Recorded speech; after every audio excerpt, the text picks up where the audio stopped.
और मैं आपसे फिर वादा कर रहा हूं, जो बार बार मैं बोलता हूं, एक एक व्यक्ति का 1-1 रुपया कर्जा माफ करवाया जाएगा। या तो सरकार को कर्जा माफ करना पड़ेगा, या फिर ऐसी सरकार लेकर के आएंगे जो सबसे पहले जनता कर्जा माफ करे। जो सांसद, जो नेता जनता के साथ नहीं है, अब जनता उसका साथ नहीं देगी। और तुम्हें भी यह काम करना पड़ेगा, जाति धर्म से ऊपर उठना पड़ेगा। हमारी जाति एक ही है, क्या कर्जे वाले हैं भैया, हमारा धर्म एक ही है, कर्जे वाले हैं। क्योंकि वो करेंगे, तुम्हें धर्म के नाम पर लड़ाएंगे, जाति के नाम पर लड़ाएंगे, तुमने कर्जे पर अड़े रहना है। भैया हमारा कर्जा माफ करोगे, हम आपका साथ देंगे। हमें क्या मिल रहा है? तुम सरकारें बना लेते हो, हमें लड़ा लेते हो, लेकिन हमें क्या मिल रहा है? और हम किसी नेता, किसी पार्टी के विरोधी भी नहीं है। जो जनता का साथ देगा, हम उसके साथ खड़े।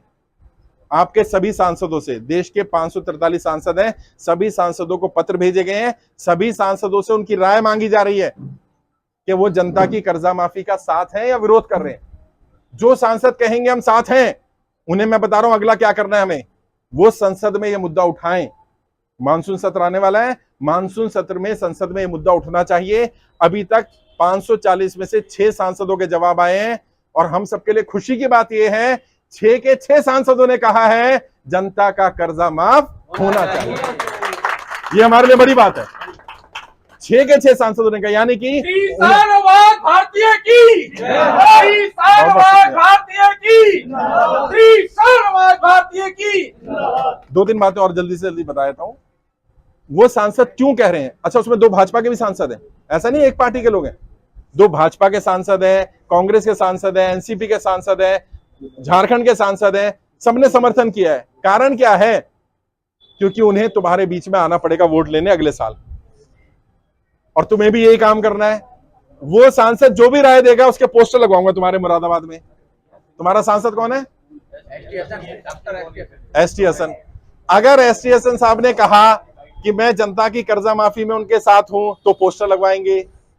अगर कहा नहीं हूं तो पोस्टर लगवाएंगे, और फिर जनता तय करेगी कि जनता उनके साथ है कि नहीं है।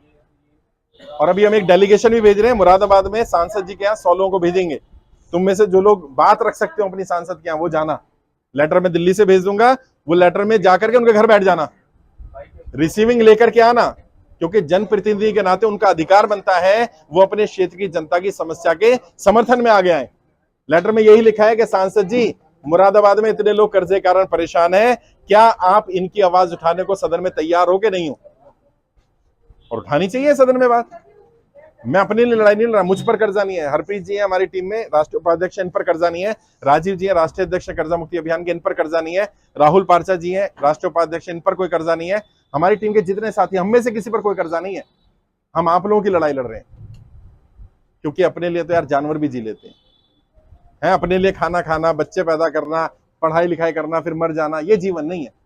जीवन वो है जो किसी की मदद कर सके, किसी काम आ सके। और आप लोगों की दुआ से पिछले लगभग 10-11 महीने में 20,000 ज्यादा लोगों को हम आत्महत्या करने से बचा चुके हैं। ये बहुत बड़ी बात है। जहां भी जाता हूं मैं, कुछ लोग मिल जाते हैं, कहते साहब आज जिंदा हूं तो सिर्फ आपकी वो वीडियो देख ली थी, ये समझ में आ गया कि मेरी गलती नहीं। अभी तक तो मैं अपने आप को दोष दे रहा था, और ये जो मिलने का कार्यक्रम करा इसका भी पर्पस है। अभी तक व्यक्ति को क्या लगता है मैं अकेला हूं, पता नहीं कोई है नहीं है, पता नहीं किसी को पता है कि नहीं है, पता नहीं कौन कर्जे में परेशान है, मैं अकेला ही तो नहीं हूं। जब इतने लोग आकर के मिलते हैं और जब आपस में बातचीत करते हैं, आज तुम्हारा व्हाट्सएप ग्रुप भी बना दूंगा, एक आपस में कनेक्ट रहो। और देखो यहाँ 70-80 लोग हो, अगर मानो किसी एक के यहाँ, भाई के यहाँ कोई आया परेशान करने रिकवरी वाला, सब पहुंच जाओ। हिम्मत नहीं होगी दोबारा आ जाए, इकट्ठे रहना पड़ेगा। अपनी लड़ाई नहीं लड़नी, सबकी लड़ाई लड़ो। मैं यही कर सकता था, मैं तुम्हें जोड़ सकता था, जोड़ दिया मैं तुम्हें। जुड़े रहना। कोई जाति की बात करे, धर्म की बात करे, तुम तुरंत बोलना कर्जा माफ कर रहा है क्या? कई लोगों ने मुझसे कहा कि जी आप तो भाजपा के विरोधी हो। मैंने अच्छा एक काम करो, सबसे पहले भारतीय जनता पार्टी के समर्थकों को कर्जा माफ कर दो। इस पर भी नाराज होते हैं, कहते नहीं नहीं ऐसे क्यों। मैंने, तुम तो कह रहे हो मैं विरोधी हूं, मैं विरोधी नहीं हूं। सच्चाई तो पता चले कि जो तुम्हारा वोट ले रहे हैं, जो तुम्हारे नाम पर कुर्सी पर पहुंच जाते हैं, वो तुम्हारे अपने हैं भी कि नहीं है। और जब वित्त मंत्रालय में हम लोग जाते हैं, हमारी टीम जाती है ना, शुरू में तो वो हमें इंपॉर्टेंस नहीं दे रहे थे। कारण पता है क्या था? संख्या कम थी, 10,000 लोग थे ना यार। 10,000 क्या होते हैं यार। अच्छा, जब संख्या हो गई 20,000, थोड़ा दबाव पड़ा। संख्या हो गई 50,000, और दबाव पड़ा। आज पता है कितने? 3,60,000 लोग जुड़ गए हैं। और आपके मुरादाबाद में 7,000 लोग जुड़े हुए हैं, सोचिए 7,000। अगर ये 7,000 लोग इकट्ठे हो जाए ना, अभी समस्या क्या, बहुत सारे लोग घर से निकल नहीं रहे। मैंने कहा ना डर है। एक व्यापारी है आपके ही मुरादाबाद के, उनसे बात हो रही थी अभी 3-4 दिन पहले। उन्होंने कहा सर 13 करोड़ 14 करोड़ का कर्जा है, सबके सामने नहीं आ सकता, सब मुझे जानते हैं, लोगों को पता चल जाएगा। मैंने भाई साहब जिस दिन घर कुड़की हो जाएगा, जिस दिन फैक्ट्री पे कब्जा हो जाएगा, तब भी तो सबको पता चल जाएगा ना। उस मनुष्य दिन का इंतजार क्यों कर रहे हो भाई? कह रहे नहीं सारे जानते हैं, फिर मार्केट में बदनामी हो जाएगी। मैंने बदनामी से डरोगे तो ये कर्जा कभी माफ नहीं होगा, ये फांसी का फंदा बन जाएगा। सामने आना पड़ेगा भाई। देखो बाबा साहब अम्बेडकर ने भी कहा था, कीमत चुकानी पड़ेगी तुम्हें, चुप रहने की कीमत भी चुकानी पड़ेगी, बोलने की कीमत भी चुकानी पड़ेगी। बोलने की कीमत सिर्फ तुम्हें चुकानी है, चुप रहने की कीमत तुम भी चुकाओगे और तुम्हारी आने वाली पीढ़ियां भी चुकाएंगी। इसलिए बोलो। अगर किसी का नोटबंदी के बाद व्यापार बंद हुआ तो बोलिए।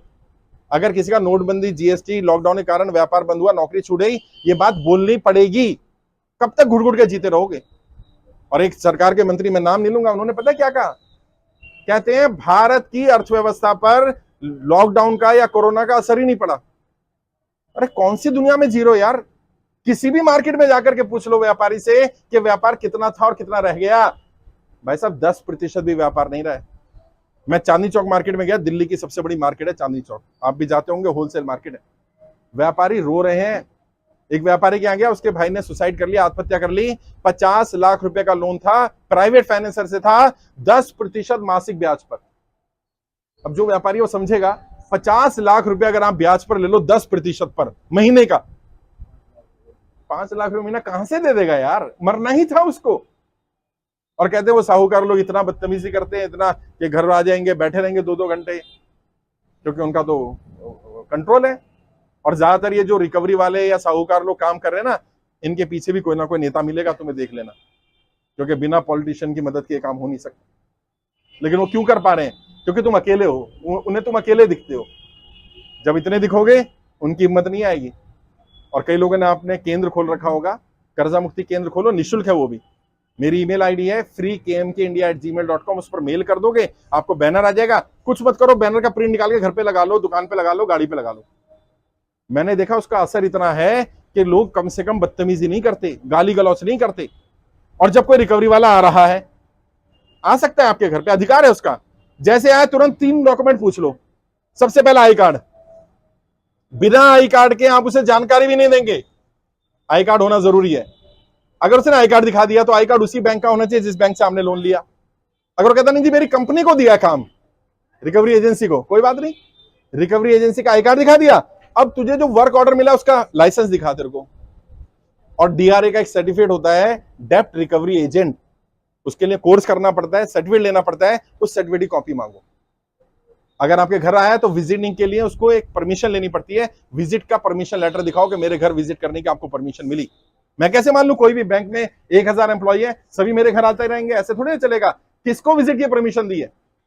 अगर तुम इतना पूछ लोगे तो दोबारा वो तुम्हारे साथ बदतमीजी नहीं कर सकता। वो ये सब क्यों कर रहा है? क्योंकि उसे पता है तुम्हें अपने अधिकार नहीं पता। उसे मालूम है तुम्हारे साथ कुछ भी कर लेंगे, जबरदस्ती कर लेंगे, तुम चुपचाप बैठ जाओगे, क्योंकि तुम्हें लग रहा है तुमने गुनाह कर दिया कर्जा लेकर। कोई गुनाह नहीं किया, कोई गलती नहीं करी। खुद भी फॉर्म भरो, कम से कम 100 लोगों के फॉर्म भरवाओ। मैं यहां आ गया, मैं तुम्हारे मोहल्ले में नहीं आ सकता, मैं तुम्हारी गली में नहीं आ सकता, तुम जा सकते हो अपनी गली में, अपने मोहल्ले में जाकर के लोगों को बताना शुरू करो। देश में निःशुल्क कर्ज मुक्त भारत अभियान चल रहा है और पूरी तरह निःशुल्क है, किसी से 1 रुपया नहीं लिया गया होगा, लिया भी नहीं जाएगा। मैं आपसे वादा कर रहा हूं, मैं आपसे कर्जा मुक्ति के लिए फॉर्म भरने के नाम पर, ट्रेनिंग रजिस्ट्रेशन नाम पर, ना मैं और ना मेरी टीम 1 रुपया भी कभी नहीं लेगी। और अगर कोई पैसा मांग ले तुरंत उसकी पुलिस में कंप्लेंट कर देना, बोलना सर बोल के गए थे हमारा अभियान फ्री है, हम पैसे नहीं देंगे इसके लिए। क्योंकि कई लोग बदनाम भी करने की कोशिश कर रहे हैं कि 10-10 रुपए ले लो फॉर्म भरवाने के नाम पर। 1000 लोगों के फॉर्म भरवा दिए, 10,000 रुपए हो गए हमारे। भाई मैं अपनी जेब का पैसा लगा दूंगा, जितना मेरे पास है मैं उतना खर्च कर दूंगा। मैं लोगों की सेवा करने के लिए काम कर रहा हूं, बाकी आपकी लड़ाई के लिए हर जगह जा रहे हैं। अभी आपने देखा होगा जंतर मंतर पर हमने कार्यक्रम करा, हजारों की संख्या में लोग थे साहब, हजारों की संख्या में। और उस कार्यक्रम के बाद सरकार पर थोड़ा सा दबाव पड़ा है। 30 जून तक का समय हमने सरकार को दे दिया है। वहां पर जितने लोग आए थे सबसे राय ली गई, सबने कहा कि सर समय दे दो 30 तारीख तक का, इस महीने की, यानी जून चल रहा है, 30 तारीख तक का समय है सरकार के पास। तो मुझे उम्मीद है कि 30 तारीख से पहले पहले सरकार कोई बड़ा निर्णय शायद ले सकती है। तो अपनी अगर मानो सरकार ने निर्णय ले लिया तो सरकार क्या करेगी? सरकार हमें बात नहीं करेगी, मैं सरकार को भी जानता हूं, सरकार डायरेक्ट तुमसे बात करेगी। तुम्हारी जानकारी भेज रखी है, कोई बात नहीं। अगर कोई सरकार का व्यक्ति आ जाए, कोई फोन आ जाए, कोई मेल आ जाए, कोई कॉल आ जाए, आराम से बात करना, जो तुम्हारी स्थिति है बता देना, सच बोलना। अगर तुम झूठ बोलोगे वो इंक्वायरी कर लेंगे, पकड़े जाओगे। जो है सच बता दो।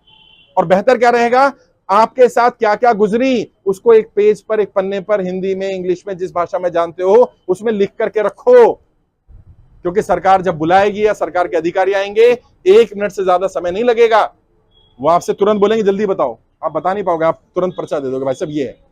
और क्या लिखना उसमें, आपके साथ क्या बीती, पहला एक पैराग्राफ, 2 पेज 3 पेज में, कि नोटबंदी के कारण ये हुआ, ये दिक्कत आई, इसलिए मेरा व्यापार बंद हो गया, नौकरी छूट गई, जो भी हुआ, जीएसटी, लॉकडाउन, जो भी हुआ।